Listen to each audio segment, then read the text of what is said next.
So today what we're doing is we're talking about a little bit about accounting. So we'll start with an overview of the supplier agreement, where to find it, all that stuff. And then we'll go a little bit into invoices at Walmart specifically. That'll be probably the bulk of our conversation. Then we'll go into the usual kind of Q&A that we normally have, which we'll get into a little bit more what that will look like later on. And then we'll have Sam hopping on the call to give us a little bit of a product sneak peek if any of you are interested. If you are not, feel free to hop off after the Q&A portion. All right, so a little introduction of SupplyPike. Again, just for those of you who are new, who've never been here before, maybe, we basically are a SaaS company, a software company, and our goal is to help CPGs reduce revenue loss in the retail space. We got our start in Walmart with AP deductions, and we've been kind of gradually and slowly, steadily kind of expanding into other areas as well, like compliance with SQEP and OTIF. That's something that we've been kind of moving into lately. That we're really excited about. We're also now in Amazon, Kroger, and Target. Really excited about some of the changes and developments that are happening there. But these are some of our proud partners. And as we always like to say, if you don't see yourself up there right now, hopefully you will someday. Okay, so we've got I mentioned Sam will be standing by for anyone who wants to talk more about the actual product itself later on at the end. So I'll introduce him whenever he hops on the call towards the end after we've covered all the content. So if you're just here to learn about accounting and you're just here for that conversation, the free educational content, we'll give you plenty of warning beforehand whenever we get to that portion of it. But something to start thinking about right now, if you're curious about trying to reduce revenue loss at Walmart, then stay on a little bit towards the end and have a chat with Sam about that. I might sneak attack you guys with some product. No, I'm kidding. I won't do that to you. But okay, let's talk. I guess this is where I take it away. So let's talk about understanding your supplier agreement. If you guys have any questions throughout this, please throw it in the chat and or throw it in the Q&A section. Love for these to be really engaging and just makes my time here a little easier whenever I know that I can kind of turn the content to what you guys are needing answers around. So please feel free to use them, but we'll go ahead and get started. Okay, so what is a supplier agreement? So a supplier agreement, this is going to be the document that you're signing in order to kind of set up your business with Walmart. So this is the agreement that you have with Walmart to say that these are the standards, this is what we're going to hold ourselves to, and Walmart, this is what you should be holding yourself to as well. So a supplier agreement is going to have, if you're a Walmart supplier, it's going to be anyone who is supplying product to Walmart for resale or any agents that are used by suppliers. So that's just the high level overview of that. Where can you find your supplier agreement? So they're no longer available in the OSA or the GSM apps. To actually access them, you're going to follow these steps here. So you're going to access your OSAs. You have to click on your profile icon at the top right and then select My Agreements. Then you're going to select Sign an Agreement under whichever business unit you want to see. And then finally, you're going to hit View Edit to view in your browser or download your PDF. Now, these are super helpful documents to just have on your computer. So going and just saving it and maybe putting it in a folder on your computer that you can go and access later on. But sometimes supplier agreements will change, like terms will change. And hopefully, if you're not involved in your supplier agreements getting updated, your team is notifying you whenever they're signing a new agreement. But we do suggest that you go and check on it regularly or have a system in place that if your supplier agreement does change, that you're notified in some way, because it can have such a big impact on your business. And we'll kind of get into that, a little bit of that impact here in a second. Okay, so what does your supplier agreement include? So This is everything that it includes, you guys. You can tell that it is a lot of information, a lot of information. I mean, these documents are just huge. So it's going to talk about orders and cancellations. It's going to talk about taxes. It's going to talk about your EDI responsibilities. It's going to talk about your limitation of damages.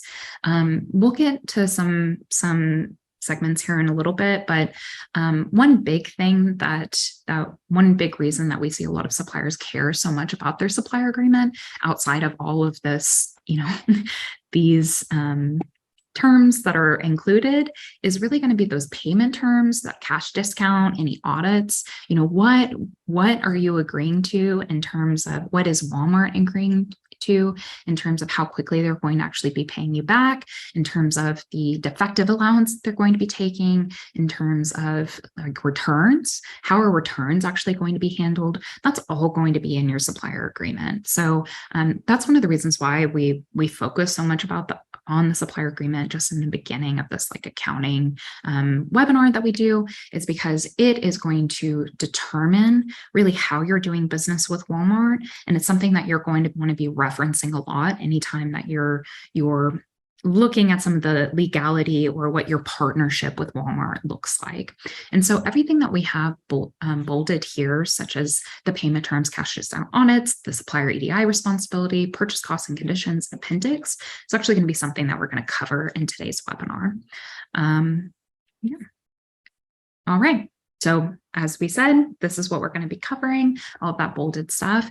And one thing I want to make note of is you don't have to screenshot anything that you're going to be seeing here in today's webinar. We will be sending that, I think like what Peter mentioned up at the top, we will be sending this entire deck as well as the recording after the webinar. So just keep an eye out for that in your inbox, but no need to feel like you have to write everything down that we're saying or even screenshot.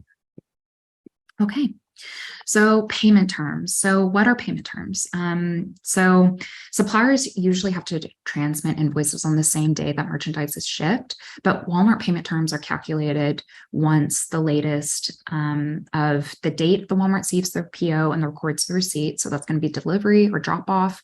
It's not going to be the same day when the PO is recorded as being delivered, the date that Walmart receives the invoice or if disputed, the date that the invoice is reconciled, the MABD date. So that's going to be the must arrive by date.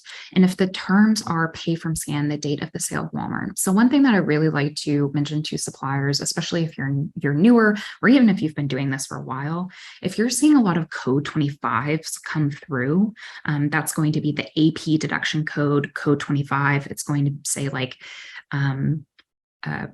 products billed but not shipped, I think is the actual definition of that code.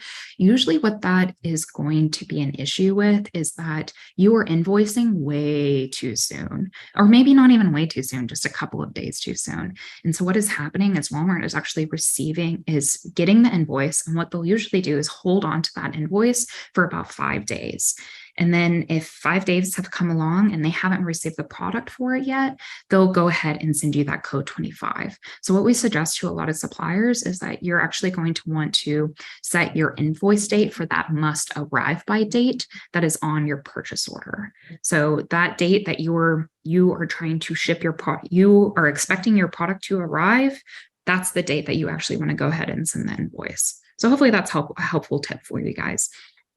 One other thing to note on this is that any cash discount is actually going to be in the appendix and is going to be calculated on the gross amount of the supplier's invoice. So if you are giving Walmart any extra benefits of paying, within a 30-day or 60-day or 160-day time frame, saying I'm going to give you maybe 10%, 15%, something like that off of what you're actually invoicing them. So that's going to be in your appendix. And one thing that we have actually found, which may be something to look into, and I don't have a great suggestion on what to do about it other than contacting someone inside of your Walmart team. But we found that Walmart's really bad about actually paying within that time frame that you've set up in your on your cash discount, they will sometimes struggle, or not even struggle. They will just completely disregard that they need to pay you within a certain time, and they'll still be taking that discount. So that's something to go and look into if you have extra time, which I know everyone is super busy, but maybe something to go and see, and then talk to someone in your Walmart team if you're seeing that they're taking that cash discount incorrectly. Okay, purchase costs and conditions. So supplier is responsible for the accuracy of costs, discounts, and allowances on all POs. Hopefully everyone here is familiar with allowances. If you're not, I bet Peter can share our deduction code explain guide. What that is an entire ebook that is going to go over all of the AP deductions that you're going to be receiving. And there's some codes in there. You can see here code 50 through 59. As well as I think it's a code 13, 14. Sometimes they'll come across as like 104 or something like that.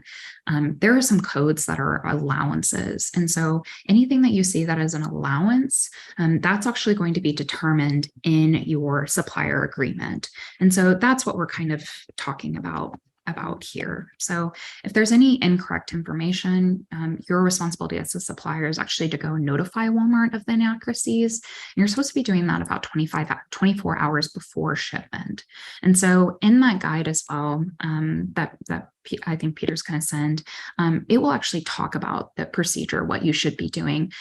Perfect. What you should be doing for each of those codes in order to kind of mitigate any of those allowances that might be taken in error.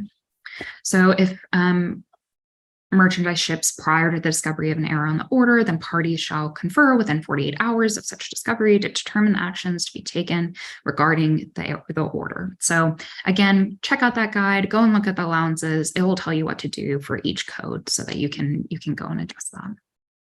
Okay, so what is in the appendix? So in the appendix, you're going to have a standard purchase order allowance, payment terms, shipping terms.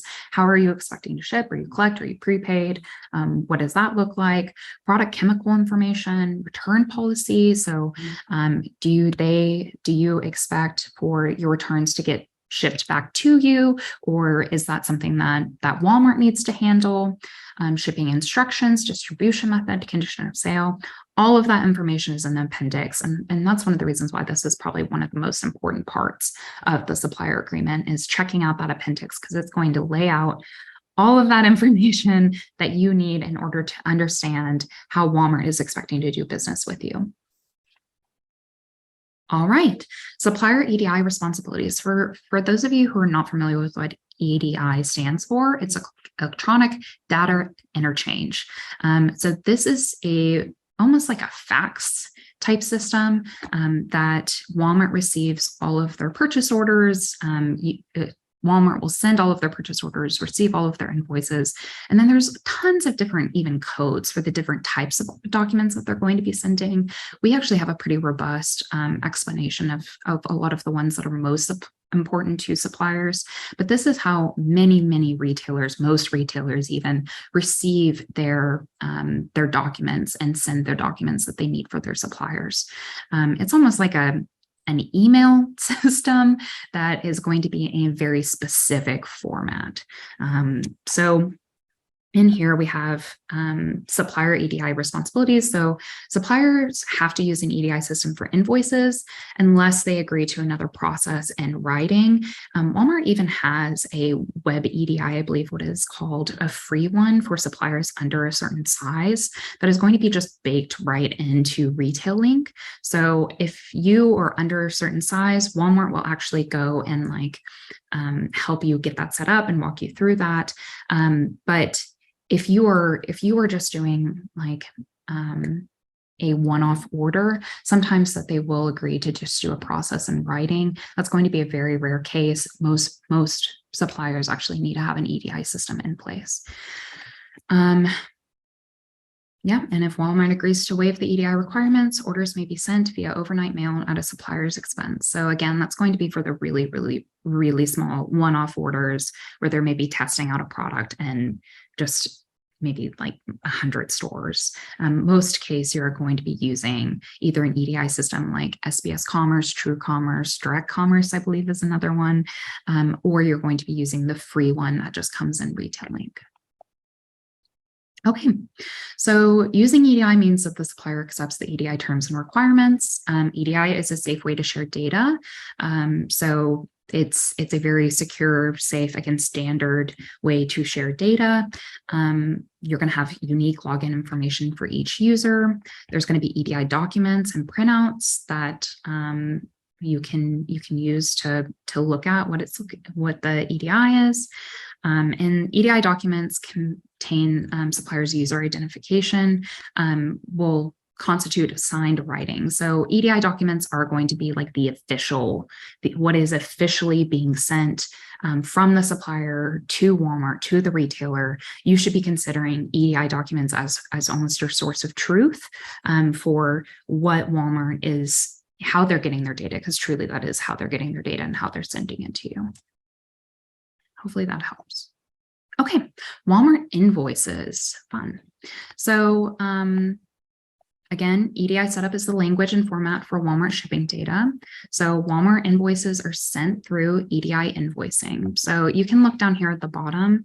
EDI documents are sent to your trading partners and customers. So that's going to be your Walmart, and then an EDI document is sent back, and then you're accepting it in your business application. Or again, you can maybe be even accepting it or looking at it inside of Walmart's application. This is going to be consistent across Sam's Club, Walmart warehouses, Walmart stores, and Walmart supercenters. Target uses EDI data.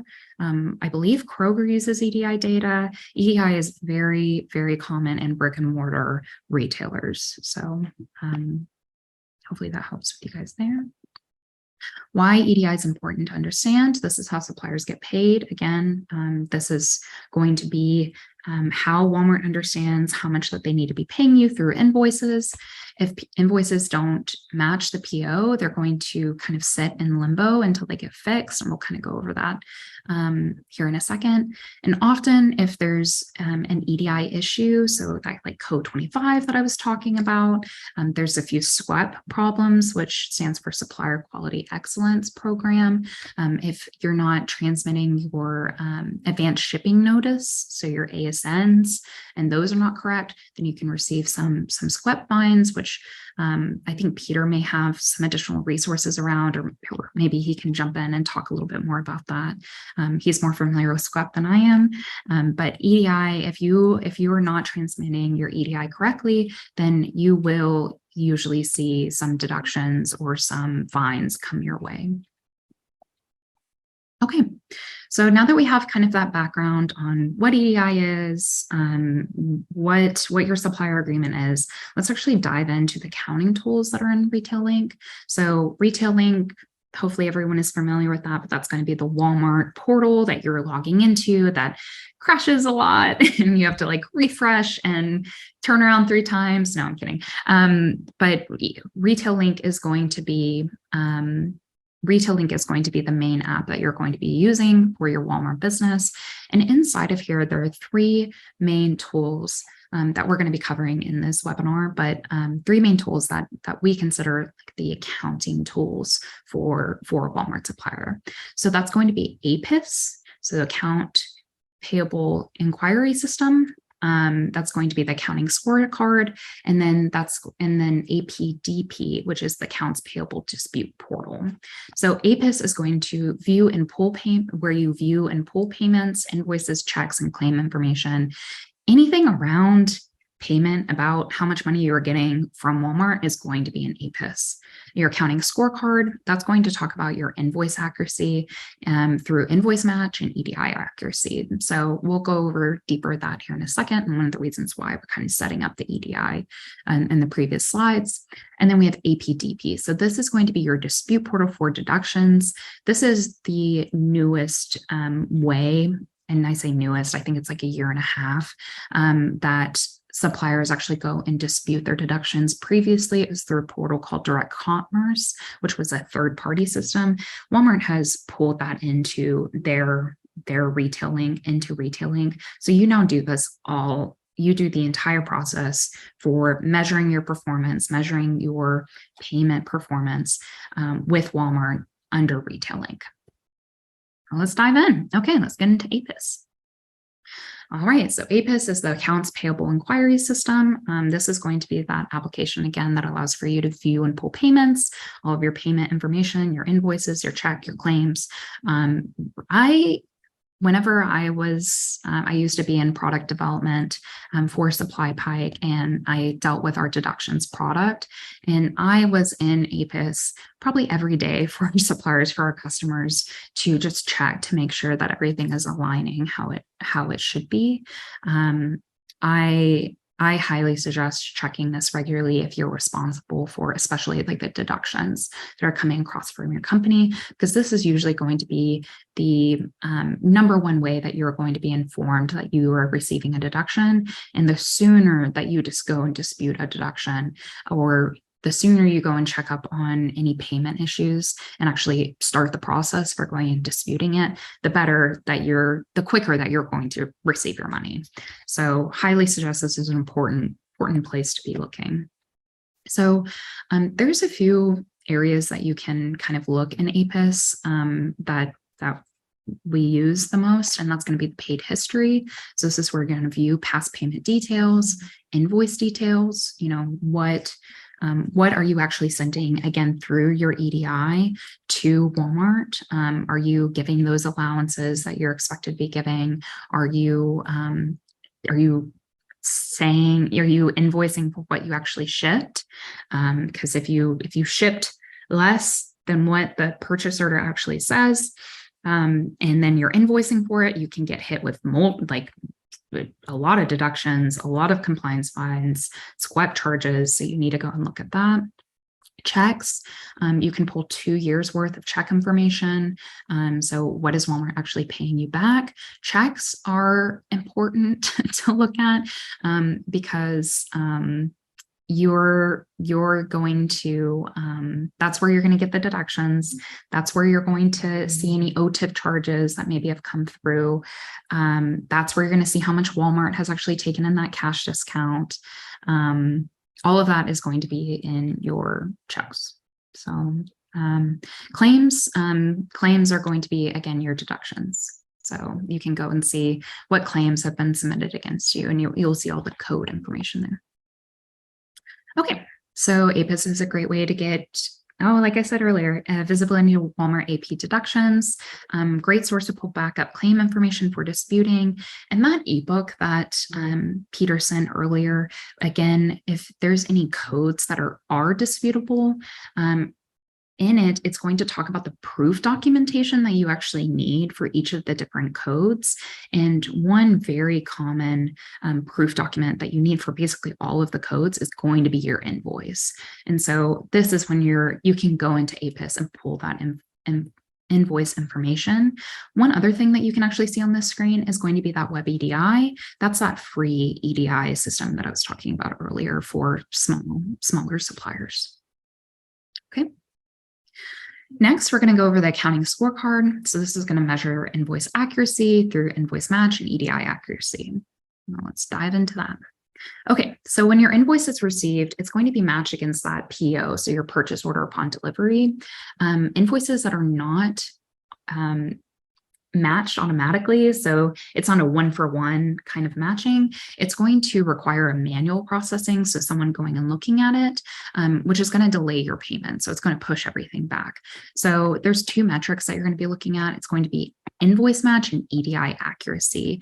And now there's a couple of reasons on why your invoice may not match your PO. Maybe you didn't ship all of the products like you were expecting.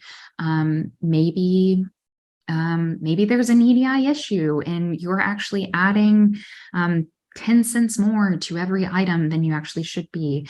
Maybe it's an item setup issue where, Walmart has their product price at this, you have your product price at this, and there's a misalignment there. So this is a great place to go and check to see if you are sending what Walmart is expecting for you to send. So the invoice match rate is a indicator of the percentage of invoices that are processed through invoice payment in the matching system automatically. So if your match rate is lower than 95%, you're going to want to actually go and look into what is causing that issue. You can view your invoice match rate by line item, individual department, or total department. I would suggest like actually looking at it from the bottom up of how we have this listed. So look at it from the total department. If you can't figure out what it is, dive into the individual department. If you can't figure out what it is, dive into the line item. And that will allow for you to just have a more holistic picture on where your problems are coming from. Okay. So EDI performance, do your invoices require manual processing? If you, we suggest that if you see that there is a problem with kind of that match rate, actually go and review your EDI invoices that have been rejected, as well as the reason code for the rejection. Again, it's really easy in Web EDI, but I know that SBS Commerce, that's a system that I'm probably the most familiar with. They have a really great portal that you can go and view all of this as well. Okay.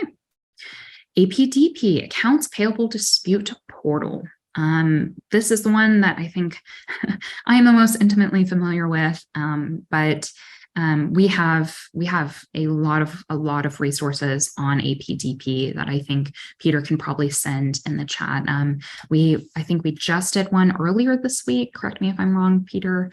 That we should have a recording out here really soon on APDP 101, and then we have an upcoming APDP 201. So if you guys are wanting to really dive into what APDP is, there are 2 full 1-hour-long webinars that are going to talk about what the apps are, the different kind of like tips and tricks for each of them, as well as common codes that you're probably going to be seeing through APDP. Okay, so APDP, this is where you actually are going to create any disputes that you have against invalid deductions based on claims and invoices. So as you see those claims come through that APIS app and retail link, and you're like, that's not correct. You incorrectly gave me a deduction and I want my money back. Walmart actually puts the burden on you as a supplier to go and dispute that. So they're expecting for you to actually go into APDP and submit a dispute against that claim. And so this is what the system looks like. High level, you can see what is in draft, what have you started working on, what is in supplier action. So what does Walmart need from you in order to Walmart needs something from you in order for it to kind of move on to the next step. Walmart research, so that's going to be the ones that Walmart kind of has in its queue to work through. What has been approved and what has been denied. And then here's all of your disputes. You can download that information. You can search by vendor ID, all of the things that you kind of need to go and look into it. Here's that create dispute up at the top. So this is just kind of a high level overview of what APDP looks like.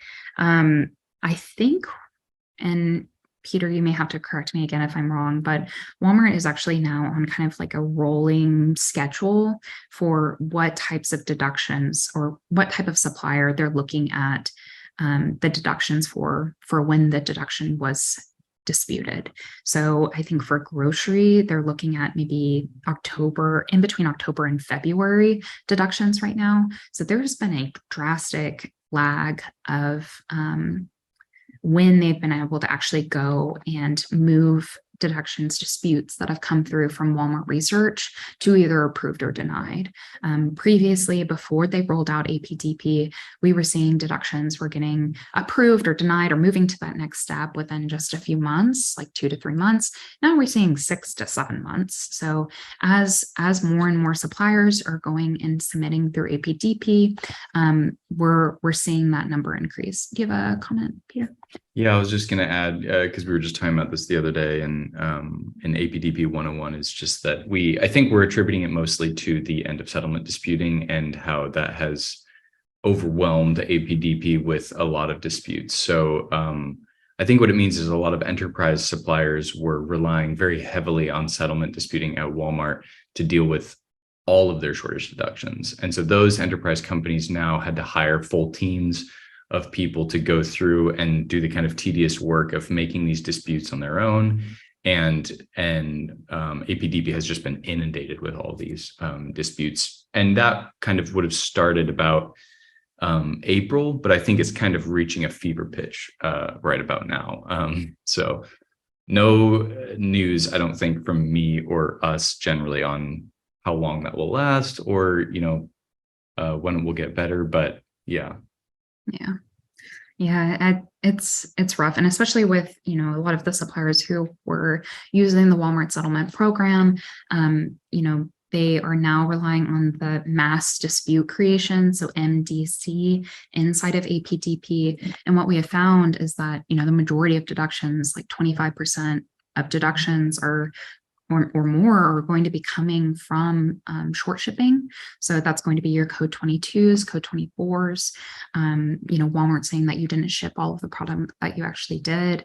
And what we've seen is that if you use that mass dispute creation and just try to go and dispute, a whole bunch of codes, there's not a way for you to upload the proof documentation that you need. And so, suppliers are going through and they're disputing everything, but their success rate, their win rate has plummeted to about 8%, which only 8% of the deductions that they're actually going and disputing through that system is actually coming back as approved. And so they're having to go and manually one by one upload the documents and redispute. And it's just creating a lot of heartache, and I think headache too for suppliers, as well as taking up a lot of time. So yeah, fun news. So this is how we suggest using the AP tools together. So we have the accounting scorecard. This is going to just be a temperature check for your invoices. You don't need to be looking at this super often. It's really just if you're seeing a problem coming through with deductions, go and look at your accounting scorecard, see how your EDI invoice is matching up to the purchase order, check them. Next, we suggest going and looking at APIS. So this is where you're going to be looking at your invoice information, your claim information, just checking on that regularly. Again, whenever I was kind of doing this as my job, I was in APIS pretty much every day. And then APDP, this is where you're actually going to go through and work through your backlog, your execution for your deductions. And that's typically how I would do it as well, is I would go and kind of make my list of the deductions that I wanted to go and work on, that I would have all of the proof documentation for. And then I would set some time aside to go and actually execute and dispute the deductions that I had on my list. Oh, I don't know if you see that, but my screen's acting a little funny. Okay, invoicing checklist. So these are kind of the things that you need to do in order to ensure that you have everything that you need. So make sure that each PO is accurate before you've shipped the product for it. Make sure that you have all of the information that you need on there. Make sure that you have the product that you need in order to ship it. And there's actually some like PO cancellation reason codes. Those are really important for not even AP deductions, but actually OTIF fines. I don't know if we actually have a singular document on just PO cancellation reason codes, but I do think that we have an OTIF ebook that is going to list all of that out. Peter, again, maybe correct me if I'm wrong, but that's where you can go and say, are you adjusting a PO? Are you canceling a PO? And which reason code are you going to actually use in order to make sure that you're not receiving an OTIF fine? It's really important to pick the right reason code, because otherwise Walmart, again, will give you an OTIF chargeback, and that's going to impact your OTIF score. Don't transmit your invoice until the MABD date, the must arrive by date. Again, that's what I was talking about with that code 25. Just making sure that you're not going to be receiving that because they get the invoice before they actually receive the product. Side note, I've actually worked with a supplier before who they had lost about 50% of what they were actually invoicing to Walmart in the form of a code 25 because they were just not shipping their product, or they were not invoicing for their product on time. And that put a really heavy burden on the supplier. It was a smaller supplier who was testing out Walmart to go and actually dispute everything. So transmitting your invoice to them until the MABD date, it may seem like a really silly and small thing, but it can have a really large impact, especially for newer suppliers.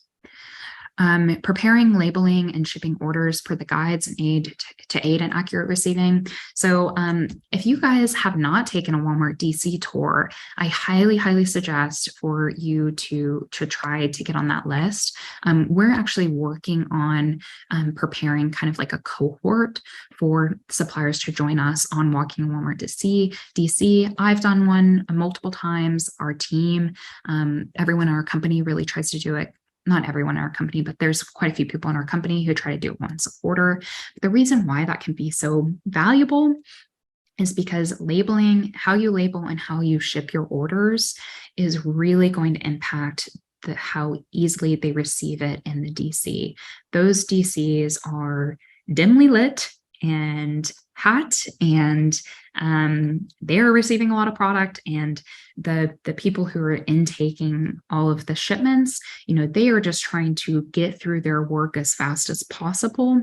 And if there is something that is wrong, a label that is being covered up, or products that are maybe shipped incorrectly, like you put you master packed or something like that, those warehouse workers are not going to care about making sure that they are checking everything in order to ensure that your product is being received correctly. They're just going to be going as fast as possible. So making sure that you're labeling, preparing, and shipping your orders as per the guidelines and the guideline document, the packaging and labeling document that Walmart has is like hundreds of pages long. So I know that can be really overwhelming, but check that out. Make sure that what you're doing is adhering to those guidelines, because the Walmart any warehouse worker is not going to be spending the extra time to make sure that what they're putting down on paper and what they're putting into the system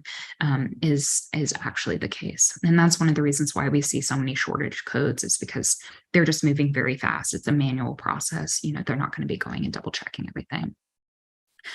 Okay, reconciling payments and reviewing claims and deductions. This is another thing that I know can be really difficult for suppliers to do manually. Walmart has told me that my dispute that I have actually gone and gotten approved, they say that they're going to pay me back. And you're like, okay, where's the payment? Where's the money? And sometimes it can take a few weeks between, Walmart actually approving that dispute and actually seeing it on your next payment. So that's something that you're going to want to go and check and just make sure that you align, especially for accounting reasons. Like that can be really important. So something to go and check. Okay. Last thing that we suggest is actually going and reflecting on the common and repeated claim types to fix at a root cause level. One thing that I would do for a lot of our suppliers, and we now have as part of our system, is actually going and looking at all of the deduction codes that you've received over time, pulling all of that, pulling the count, so how many you've had, and the amount. And then for those top ones, usually short shipping is going to be a common one that you're going to see all of the time. Short shipping allowances are going to be a really common one. But if there's anything in there that is just kind of an odd code, not a more common code, that's usually when we would dig into that and say, okay, why is this happening? Why is maybe this specific item getting a lot of returns? Or why is this DC specifically having a lot of short shippings? Like, what is it about this DC? Is it a consolidation DC? What is happening here? And then kind of digging in from that point. This is a good kind of practice once you have a handle on going and disputing all your deductions. Focusing on the preventative aspect of it can allow for you to mitigate a lot of the fines that you might be receiving in the first place. Awesome. So I think that's all that we have, and I haven't seen any questions come through unless I've missed some. Yeah, no questions. So everyone, make sure to get your questions in now if you have any about what we've covered. It's kind of a lot of to process all at once. We have a lot still kind of to talk about that's more product based and not the kind of just more conversational, educational stuff. So please get your questions in if you have any lingering questions. But if not, we can introduce Sam. and move on a little bit? Or let's first, the next slide is our emails. So if you want to get these down, just in case you want to contact us with any other future questions that may come up, that's there for you as well. Again, you'll be receiving a copy of the slide deck as well as a recording of this in the next couple of business days, 3 to 4, we usually say. But yeah, if you have any kind of lingering questions, you can reach out to us that way as well. But it doesn't look like there are any. So I think that we can go ahead and just introduce Sam now. This is the end of the free educational portion. So we're going to kind of change the tune a little bit more salesy, I guess. Sam, do you want to introduce yourself and tell us a little bit about the product? Yes, I would love to. Thank you, Peter. Yeah, I mean, Melanie talked about a lot of things today, and hopefully you gleaned some awesome information from that. And hopefully I can share a little bit about what we do on the product side and help connect us so that we can help with these kind of things that you're facing every day as suppliers. So from my side, I work with new suppliers and bring them in to help share what we do and help them dispute these deductions. So I'm going to share my screen here and share a little bit about what our product looks like, and relatively high level here, but this is what our product looks like, where we have lots of metrics that are great for seeing how your deductions are taking a toll on your business. And from a sales side, I think this is a huge call out to look at the percentage of your deductions or percentage of your invoice that is being deducted, because that's margin that's coming out of your coffers. And we want to help you recover that. And then we call out a lot of different numbers as far as what you can act upon, what Walmart has withdrawn or deducted, and then how you can approach that and attack it. And so we want to make sure you have a lot of visibility. Lots of suppliers are left in a black box by these retailers, and they don't have the visibility to be able to attack this stuff because it's placed in difficult spots. And so we want to create this high visibility, high efficiency so that you can approach it in an effective way. And so you always know where your money is sitting with SupplyPike. It's either not disputed, that's actionable, or Walmart's looking at it. We talked about how long that's taking sometimes, and then getting approved and paid as well. And we also want to look at root cause analysis and see where your deductions are occurring and what kind of codes you're receiving and dollar amounts that is turning into. And then you can also look at things over time and your deductions and see why, or see what time zones you're receiving a lot of deductions. But really the meat of our application and our products is going to be on the list view, where we pull in a lot of great information from the retailer systems and create a very easy to navigate system that you can dispute through and recover dollars, and then improve your systems going forward with best practices and with our customer success team that's top notch, so that you can recover these invalid deductions and also work on fixing any issues that may be causing valid deductions. And so when you're looking at our product, you really can sort in all sorts of ways. We can sort by codes or even validity and if documents are attached. And we work really closely with many different carriers and set up different integrations so that we can pull in your documents and auto attach them to these deductions, so that really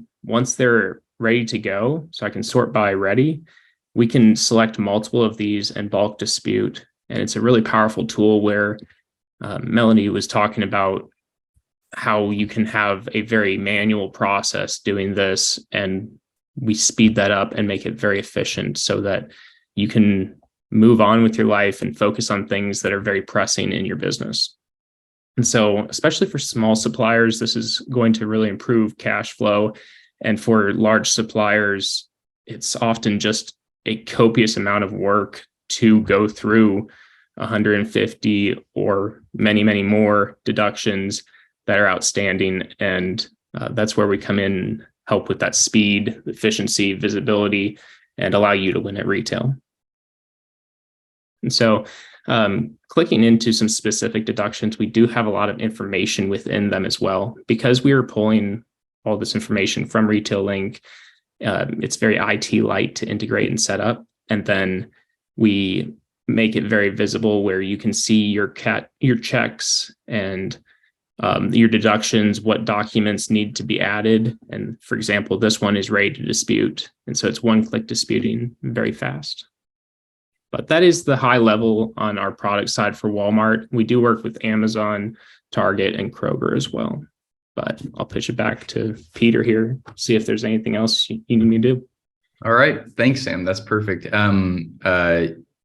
Melodie and I will be just staying on the call for the rest of you. If any of you want to kind of think it through, if you want to have a one-on-one conversation with Sam about how this might work with your business, how it might not work, he'll be standing by on his own channel. So just go ahead and message us, the hosts and panelists in the chat, if you'd be interested in that. If not, it was great to have you. And thanks, Sam and Melodie, for that webinar. Yes, thank you. That's the word I'm looking for.